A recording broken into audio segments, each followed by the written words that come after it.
Welcome back, friends. LostScarf here, and it's time for more Apollo Justice. So, let's continue the case here. Adjust the mic. There we go. Let's do this thing, everybody. At light at 11:52 a.m. District Court, Defendant Lobby number 3. Alright, so... how do we want to voice Kristoff? Because he sounded too much like Phoenix, right? Make him German. Blonde hair, potentially blue eyes. We will make him talk. But I just don't have a good accent for German. We have ways to make them talk. They're not very good. They're not very good. I can't do Sedan because I just realized Sedan is Phoenix Wright, and Jinx says my Sedan's terrible, so... Very self-conscious now. Okay, okay, let's just do this thing. That was quite unexpected, Mr. Wright. You suddenly claimed there was another person at the scene of the crime like that. Yeah, we're going with this. I must ask, is it truth? The truth. Well now, I think you would know the answer to that. Super pompous British guy? I don't even know how to do British. Being mysterious, are we? Sadly, I have no time for mysteries. If we want gay, I just do Edgeworth. Like, I'd only ask that you leave the defending to your defense in the future. Indubitably. I'd only ask that you leave the defending to your defense in the future. Go with that, we're going with that. Otherwise, I cannot guarantee the outcome. Going with this. I see you haven't mellowed out one bit, Kristoff. Justice. Yes, sir. The judge has summoned me to his chambers, so carry on without me. Going with that. Going with that. You did well, Apollo. Can I ask you something? Sure. That locket you wear. Is that really yours, Mr. Wright? Oh, you're wondering about the victim's disappearing locket. Here, you can take a look at it. That's a picture of my daughter in there. Hey, go, go. Go, go. I'm just surprised to hear you had a daughter. Most people are. Perhaps you'll meet her one of these days. One more question. The one who cheated that night, was it you? What do you think? Huh? You know what happened 7 years ago? What I did? It's not unreasonable for you to think I might cheat. Something happened 7 years ago? I never! Honest, but... It is odd that he managed to go undefeated for 7 whole years. Want to know something? There's only one game where you can be dealt bad cards all night and still win. Poker. Huh? Objection. You see, poker is all about reading your opponent. In that way, it's a lot like a court case. Poker? Is that like trial law? Figure out what your opponent is thinking and you win. Well, yeah, but that's harder than it sounds. I think not. Huh? Try as they might to conceal it. Everyone reveals their true thoughts in the end. Their body language can become a valuable source of information. You're kidding! That witness, for instance, Miss Orley. She would touch the back of her neck during certain parts of her testimony. Did you notice? Nope. No! Come on, who'd notice that? Words, habits, twitches. It's all information for the reading. That's the secret to winning, Apollo. Someone taught me, and now I pass the secret on to you. But I'm not worthy, I mean, there's no way I'll pick up on these signals. We're just gonna press everything anyway. No, you can do it. Huh? You just don't know it yet. What's he talking about? But you will. Soon. Almost forgot. One more thing. About this case. You should know, I haven't told the truth to anyone yet. What? I knew it. I have my reasons, of course. All shall be revealed. And Apollo, I need you to be there, defending me. I need your power. My, power? Had no idea my cords of steel were that special. It's time. The real trial begins now. Do your best. There's a to be continue!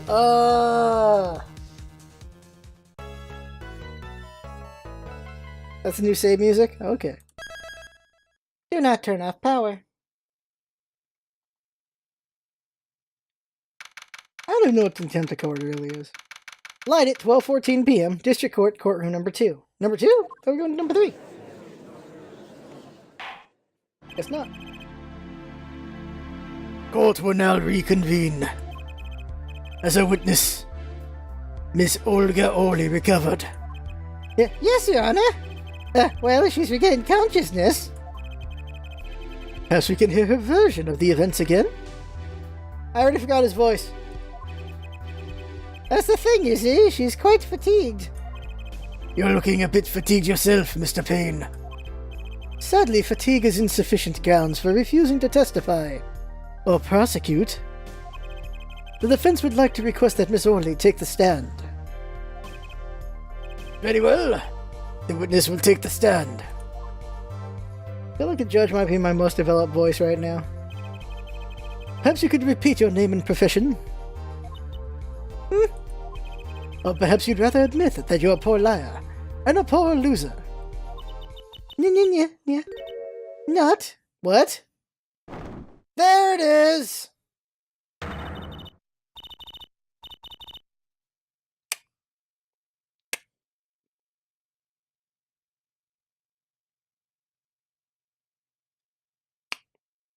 She's not so cute anymore. Olga Orley. She's not Russian anymore, so we gotta give her a different voice. You know, if I could do a New York accent, I'd do a New York accent straight up right now, but I can't do that voice. But we're gonna try really badly now. Name's Olga Orley. That's the truth. I'm a pro dealer. People call me Olga Quick Fingers for Orley. Did her hair just turn to french fries? Oh, really? Want to know something else? I'm not really Russian, and my last name sounds like oh really. I did not get that! There, that's the truth. I hope you're satisfied. Am I going for roaring 20s? Witness, you will tell the court what you were really up to that night. Fine, I'll talk. We had a plan, see? Those are french fries. Her hair's ketchup. What the hell? Her hat's ketchup. Let me remind you that you are currently under oath. All that earlier stuff, totally going to jail for that. Any further fabrications will have serious consequences. There should already be serious consequences. Fine.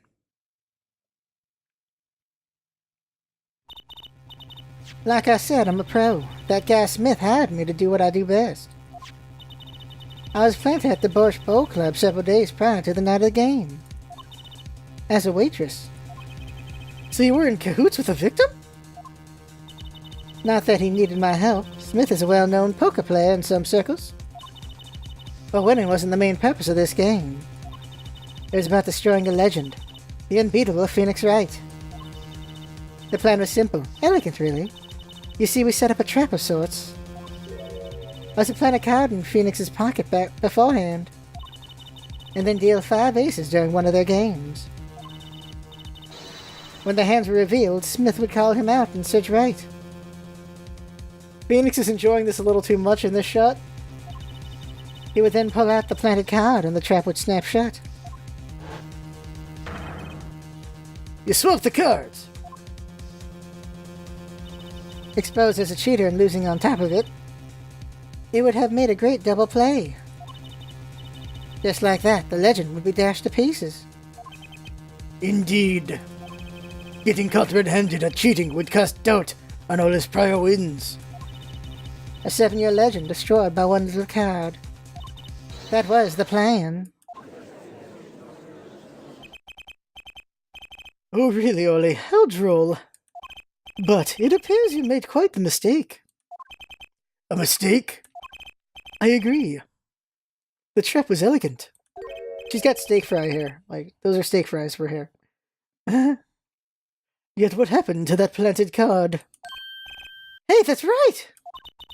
He's lucky, I'll give him that.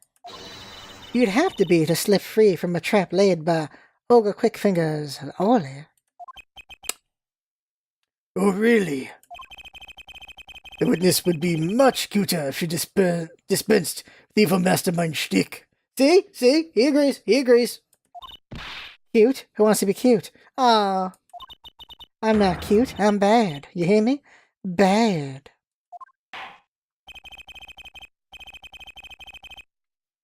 When you're through being bad, perhaps you could testify to the court. That's about this trap and how it was sprung. The best laid traps. That night I planted the card like I was supposed to. And Wright lost the last hand just like he was supposed to. The smith searched him. But the planted card was gone. The trap failed. The next moment Wright picked a bottle and swung it. There it is. There's the tell. There's the tell right there. Her tell's right there. It wasn't me who hit Smith. It was that no-good cheating defendant. We saw the tell. A surprisingly frank testimony that still leaves us mostly in the dark. The trap was perfect, I tell you. Perfect. If that rotten cheetah hadn't messed it up. Look who's talking. Well, the testimony, for what it's worth, is all yours, Mr. Justice. With witnesses like her, who needs criminals? With defendants like Mr. Wright, who needs prosecutors?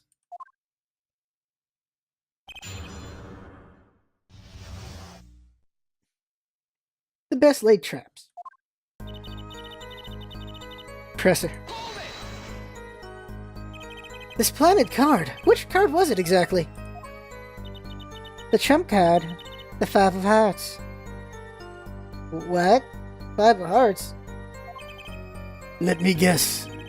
Mr. Wright was to have switched the 5 with the ace to make a full house. At least that's what you were going to accuse him of doing, thereby ruining his legend. Hold on.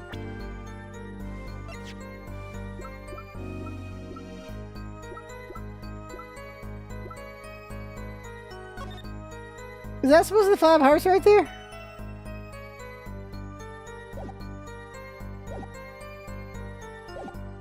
I slid it into Rat's pocket. When was this? Why, before the match, of course. While he was eating. At the Borscht Bowl Club, we serve borscht and suckers. Remind me never to go there. Wait, that doesn't make any sense. Wait. If she put the card in his pocket then, wouldn't they find another one of the exact same card in the 2 decks then? So she put an extra card. Of course, the card was to make its grand debut during the game.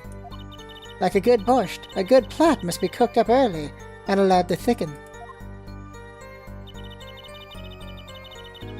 Press. So everything went according to plan. Exactly. The 5th ace came up, so it's obvious the switch went off without a hitch. Once the extra card was found in his pocket, Wright would be forever known as a cheat and a fraud. There are worse things to be known as, I suppose. Tell us what happened with the search.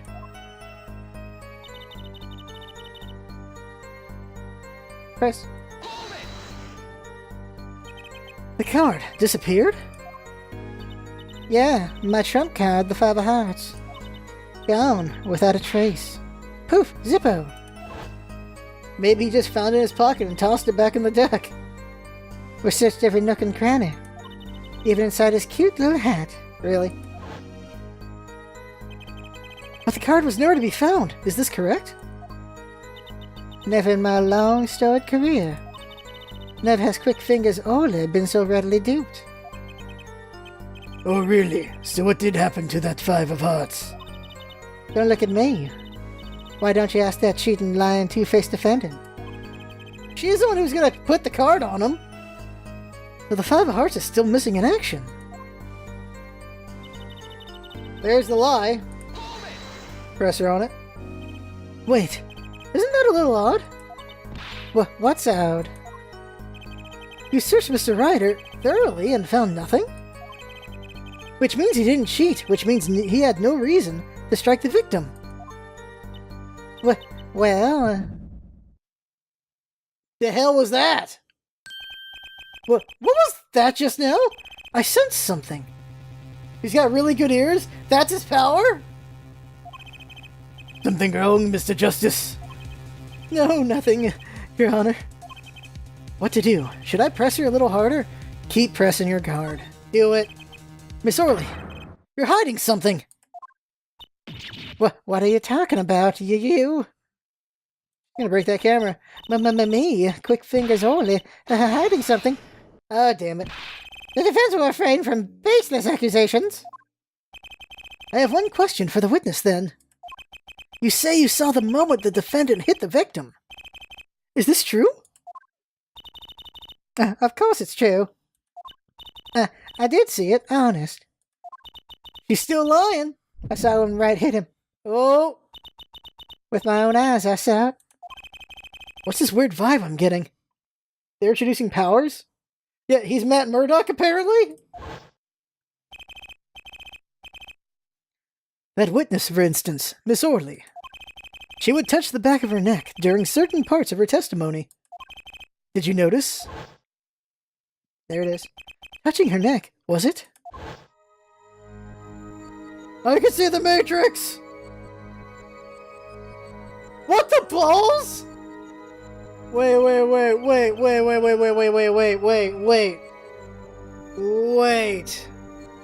What's this? Why does Apollo have a power? Well, I guess if Phoenix has the ability to talk to the dead. Sort of. Apollo's gotta have some sort of power. Whoa, what's going on? I can see the Matrix. The sensation. It's coming into focus. There!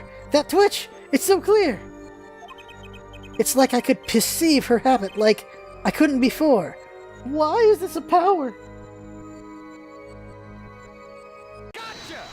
Gotcha? Gotcha, bitch! Here you go. Did you just yell gotcha? Miss Orley, perhaps you are unaware of this yourself.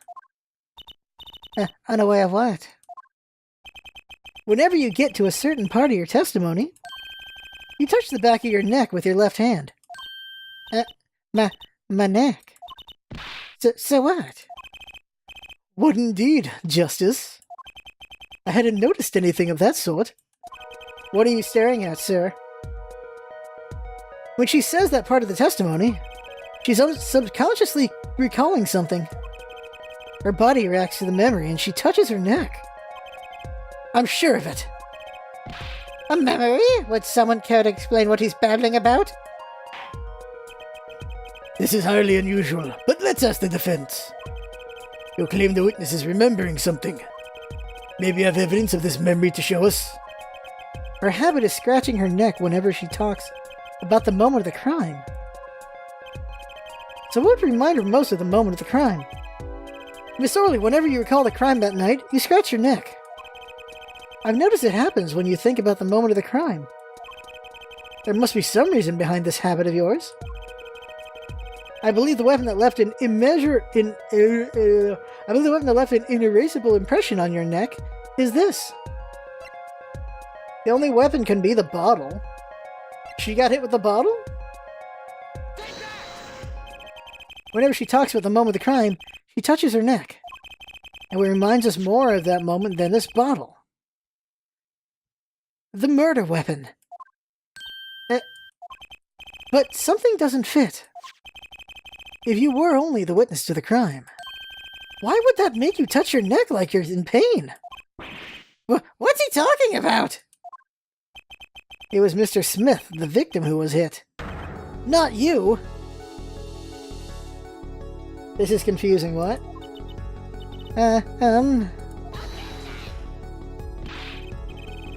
This is a cross-examination, not a cross-wild conjecture. The witness's habits, they're completely irrelevant. Justice, I'll admit I'm a bit confused myself. This is certainly a unique cross-examination. I'll explain later. Just trust me. Now's our only chance to break her. Miss Orley, please testify in detail about the moment of the crime. The very moment. Yet, I am not knowing anything. Nothing? What the hell? Really?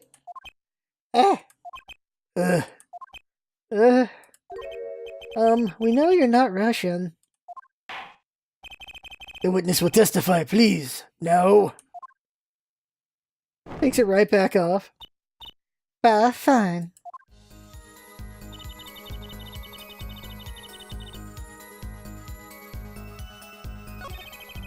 Whoop! Different personality, but the same testimony. I believe you have her where you want her, Justice. The circumstances have changed, yet her testimony has not. That means there's got to be a contradiction in there. Right. Just wanted to see that dialogue. Okay, let's get back to the thing. Alright, press.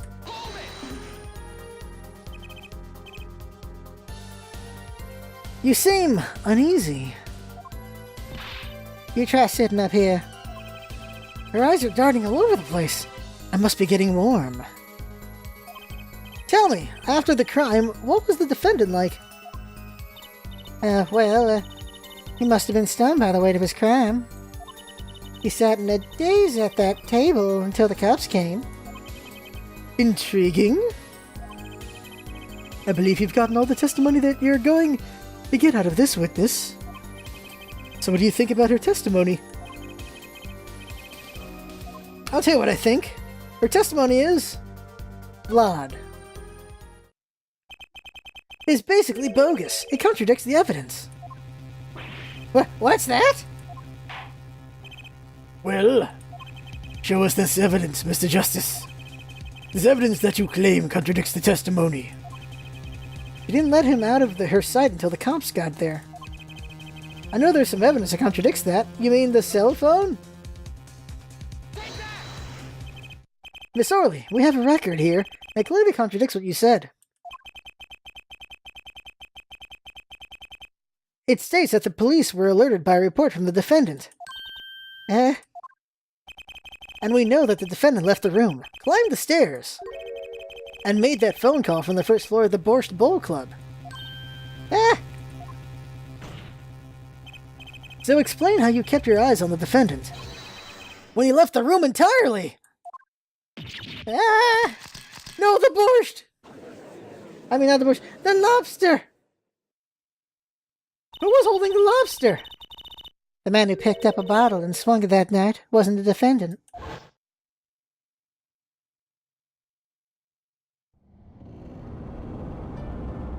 Oh, we're seeing this again. Spider. Showdown time! You dirty cheat! Check his pockets now! It's gone! The card's gone! You lose. Just then, Smith grabbed the bottle from next to Wright. And he hit me! You, some master cheating you turned out to be! Bong! Eek! When I came to, the victim was already dead. The victim was already dead, is that it? That's why I couldn't reveal who I really was. If it came out that I was in league with Smith, I'd be a suspect for sure.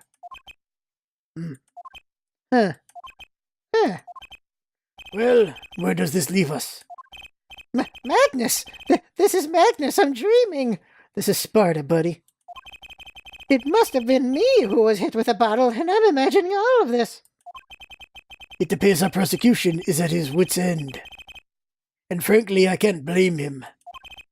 Mr. Gavin, what do you think about this turn of events? Mr. Gavin, sir? I believe that as the defense in this case, we are compelled to call Miss Orley a big fat liar. What? We were in that room the night of the murder, the defendant, the victim, and her. And she has a motive. A motive? Her plot foiled. The witness got into an argument with her client, Mr. Smith. And the denouement of that argument was murder. What? I didn't. I'm no killer. It's a trap. Someone's trying to frame me. Ha ha ha. What tangled webs we weave when we practice to deceive. So tangled we catch ourselves in the process. Mr. Wright? Such a hasty conclusion. It's not like you, Christoph Gavin. What are you saying? Why not consider the other possibility? That there was another person in the room at the time of the murder. Right, like Mr. Wright was saying before recess. A single card was swapped into the victim's hand after the murder. And the one who swapped the card didn't know two colors of cards were being used. A fourth person. Ha! This theory again. Your fourth person doesn't exist. Indeed. That's why I decided to bring this case to court. Here, where there's no escape and no chance for deception. The perfect place to catch the real criminal. The real criminal? And we're in luck. A clue to the real criminal's identity was kindly provided for us. And right at the beginning of the trial, no less. What? Apollo, perhaps you know what I'm talking about. Sorry. Remember what I said. The fourth person who swapped the cards made one critical error. He or she wasn't considering the color on the backs of the cards. Right, but how could such an obvious mistake occur? I don't know why, but everything's making me think Gavin's the killer. The cards used for the last game were red. Yet, there's one person here, in our court, who thought those cards were blue. Ah, there it is. Yeah, I had that impression too, but why? Well, Apollo, think you can figure out who it was? It's not me, I swear. Who was this fourth person? Why'd I always get put on the spot like this? Let's hear what the fence has to say. Who was it? Who thought the cards used in the final game were blue? Didn't he call Christoph to defend him? That's confusing as balls, but okay. As I expected. Your eyes and ears are as sharp as your hair. I was right? Christoph Gavin, you were the fourth person that night. But of course Mr. Gavin knows the color of the cards. How would he? How would he? As you can see, the photo of the crime scene is black and white. You can't tell which of the cards are blue, the ones on the floor or the table. But look! You can see the colors in this photo. That's the other deck. Yes, but when he said the cards were blue, it was well before this evidence came to light. Oh, that's true. It is true that the defendant was engaged in a game of poker with the victim. And it was only that, a game in the purest sense. A competition, Your Honor.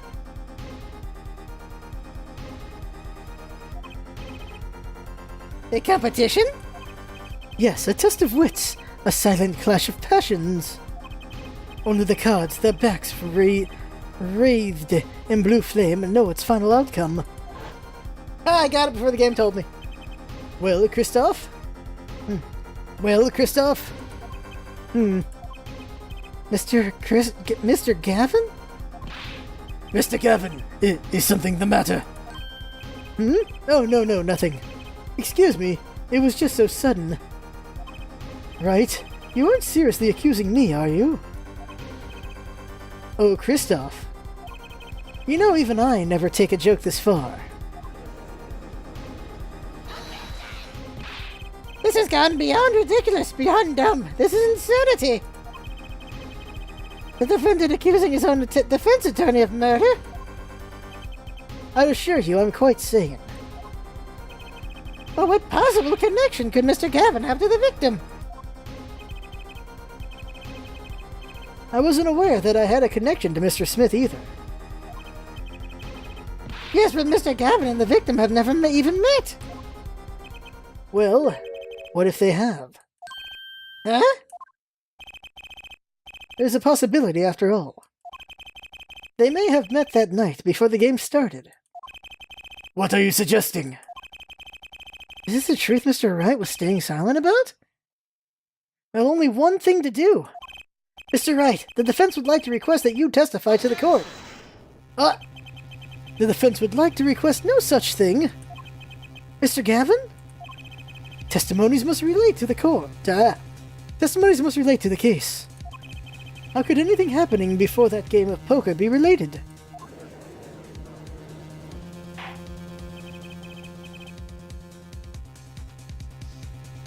I'm not sure I follow, Mr. Gavin. As I explained before, the defense believes that Miss Orley... Am I to assume you speak for Mr. Justice in this? He's the defense, not you. Mr. Justice, the matter of Mr. Wright's testimony is up to you. Oh, okay. Does the court, in your opinion, need to hear Mr. Wright's testimony? No need, really. Your testimony. This was Mr. Wright's strategy. He was planning all of this all along. And I intend to see it through. The defense would like to request that Mr. Wright testify to the court. Ep2, Justice? You would betray me, your teacher? I'm sorry, Mr. Gavin, this isn't about loyalty. This is about the truth. Fudge. Very well, the defendant, Mr. Wright, will take the stand, please.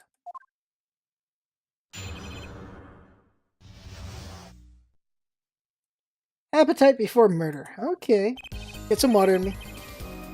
That evening, Christoph and I had dinner. We sat at the table in this photograph. Shoddy Smith walked in 5 minutes after Christoph left. When the trap failed, Smith hit the waitress. The girl was knocked out cold, and Smith was uncontrollable. I left to call the police. When I returned, he was dead, blood streaming from a cut on his forehead. That's when I made another call, to defense attorney Gavin.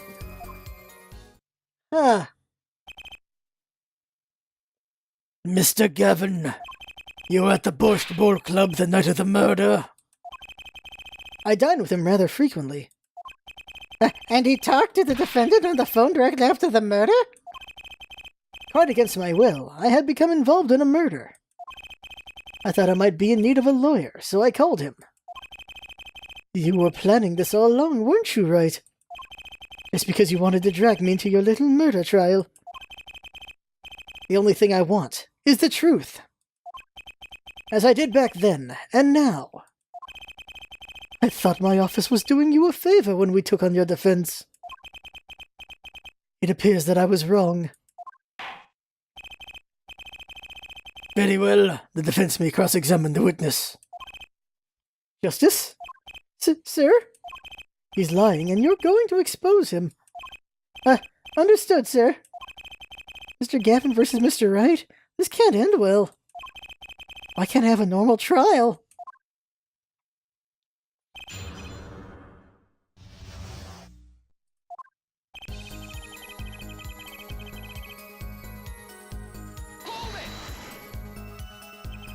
You had dinner with Mr. Gavin?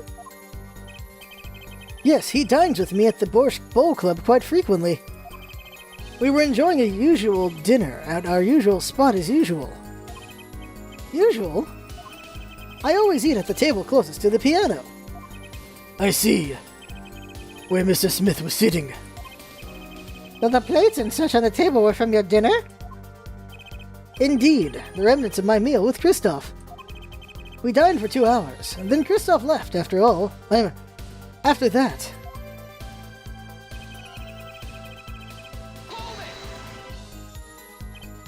"5 minutes? So the two of them could have passed in the restaurant during that time? That would have been a fateful encounter, to be sure. Oh, Mr. Wright, what was it you said? Christoph Gavin and Shotty Smith may have met? I believe I did say that. Hero was all nervous about this meeting. And now I hear they have just passed in the hall? That does seem a little weak as a pretense for murder. Oh, it would be, if that was all that had really happened. Come on, Mr. Wright. What are you hiding this time? Good question.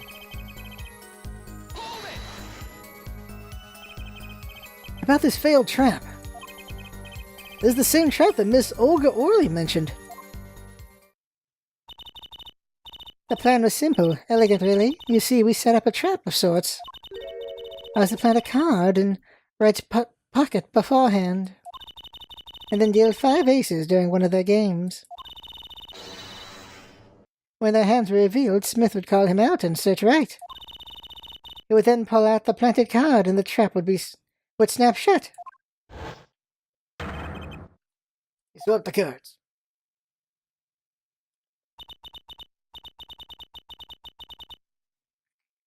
Just like that, the legend would be dashed to pieces. Yes, a harmless prank, in essence. It was by a quirk of fate that I happened to discover it. A quirk? I happened to put my hand in my pocket and found a card. 'Cause who wouldn't do that? The card she planted! Yes, I snuck a peek at it and found it was the 5 of Hearts. I had a feeling something might happen, so I disposed of the card before the game. Disposed? Where? There was an empty bottle of grape juice I had been drinking right beside me. I threw the card inside the bottle. An empty bottle of grape juice? The murder weapon? Yes, I rolled it up and shoved it in. The colored glass makes it hard to see. A battle of wits between the deceiver and the would-be deceived. That sounds like terrific drama. A card inside the murder weapon? That's strange. Did the police miss it in their investigation? Maybe I'll take a look. Mr. Knight, the poker head of courtroom number 3 approves of this battle of wits. Please revise your testimony with this new information. Real quick, take a look at it. Can I just pop the cork? No? Alright.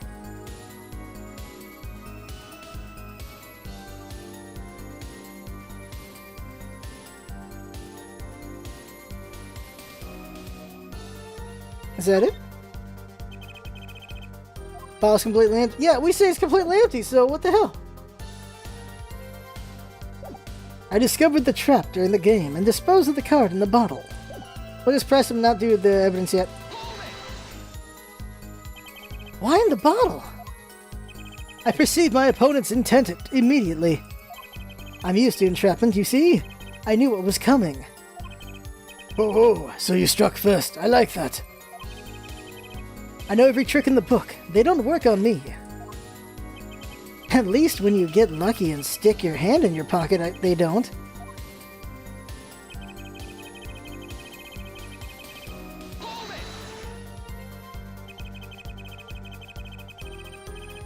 You made the call to the police from the first floor of the restaurant, correct? Exactly. Cell phones don't get a signal down in the hideout. Was anyone else on the first floor at the time? Not a soul. It was the middle of the night after all. So there in the darkened restaurant, I called the cops. After making the call, I returned to the hideout. It didn't seem right to leave the injured waitress alone.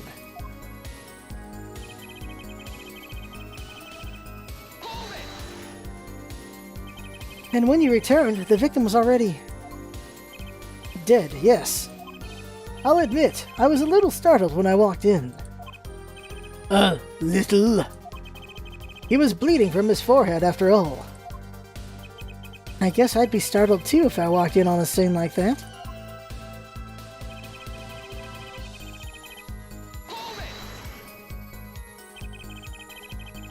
Could you explain why you called Mr. Gavin? I'd obviously gotten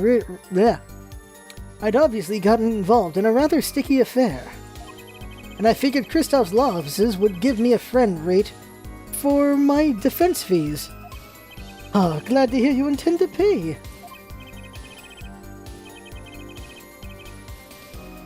Oh, I'll pay in full, Kristoff. It was I who got you involved after all. You may find the price of your defense quite high, my good friend, quite high. Is this the truth that Mr. Wright was talking about? Justice, you know what you have to do. He's lying. Expose him now. Yes, sir. I had to think, what's Mr. Wright trying to tell me with this testimony? The truth has to be in there somewhere. And look at the bottle.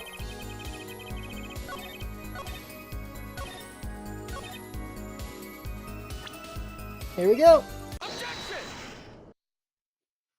Mr. Wright, if I may? Yes? I've examined the bottle and I don't see any card in here. No. What, Mr. Wright? Surely, daughter, isn't all you have to say for yourself? I can't say that I know what happened to the card. I did put it in that bottle, however. Huh? Perhaps a fifth person came and took it out. Oh, and a sixth person could have helped.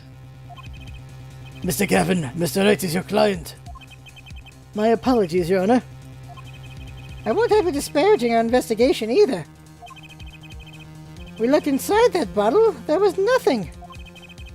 What's going on? Is Mr. Wright hoodwinking us again? Or did the card just disappear? In any case, please continue the cross-examination. I'm afraid decisive contradictions call for decisive evidence. Oh! Push him harder, Justice. Break him. It's just you and the witness in the ring. Go for the KO. Why do I get the feeling we're not on our client's side anymore? There's more? Right here. Okay, let's see. What can we do here?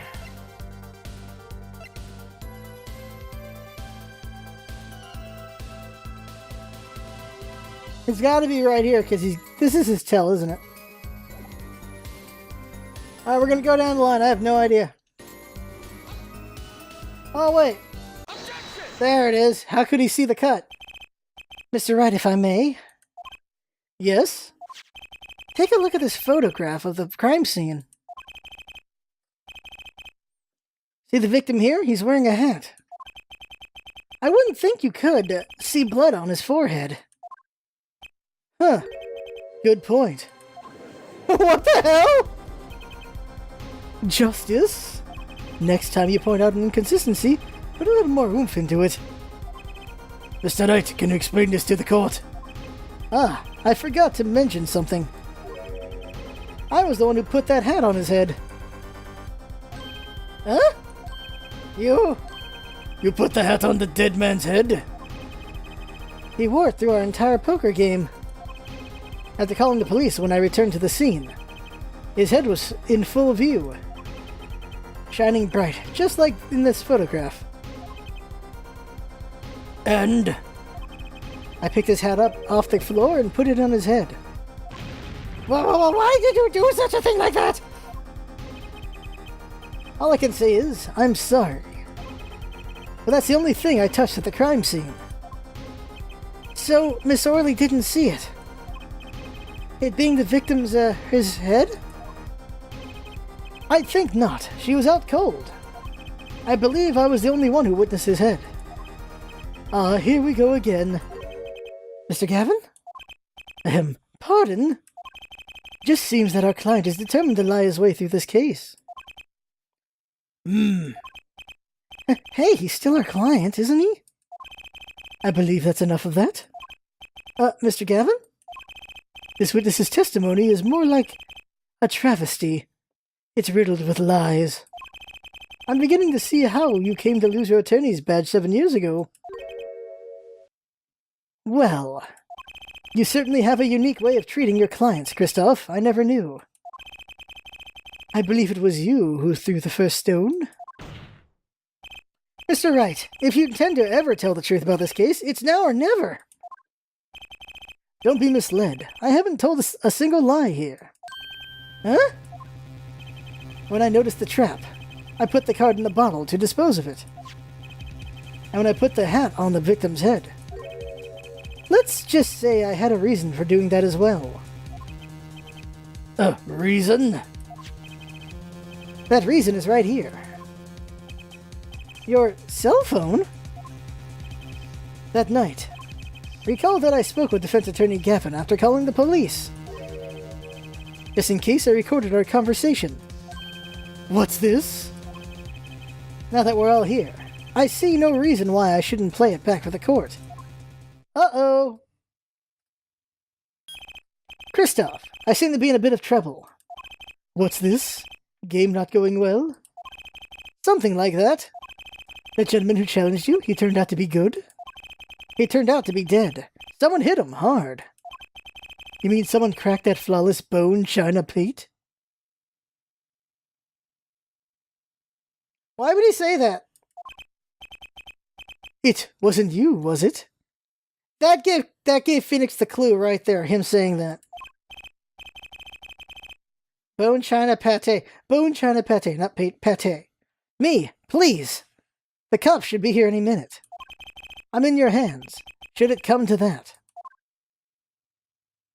Bone china plate. He meant pate. Right? Plate?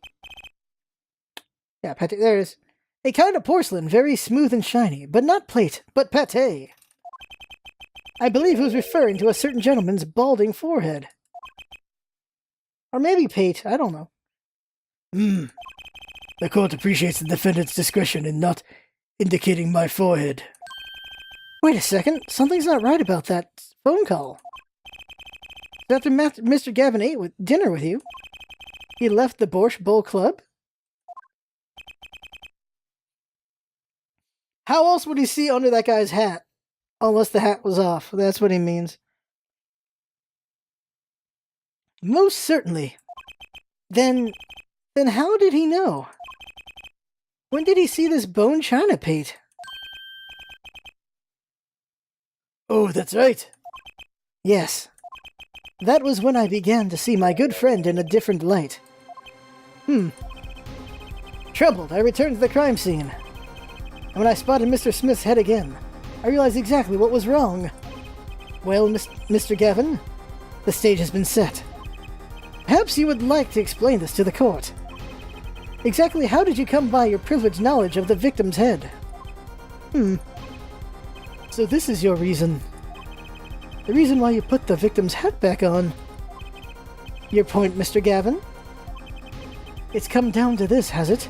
Phoenix Wright? Order! I will have order, Mr. Payne. Yes, Your Honor? I believe this court has been left with no other choice. Are you prepared to hear Defense Attorney Gavin's testimony? Well, as the prosecutor, Very well, we'll break for 10 minutes. After which Mr. Gavin will take the stand for a cross-examination. Are we all clear on that? Crystal clear, Your Honor. Very well, this will be the final recess for the day. More kickball.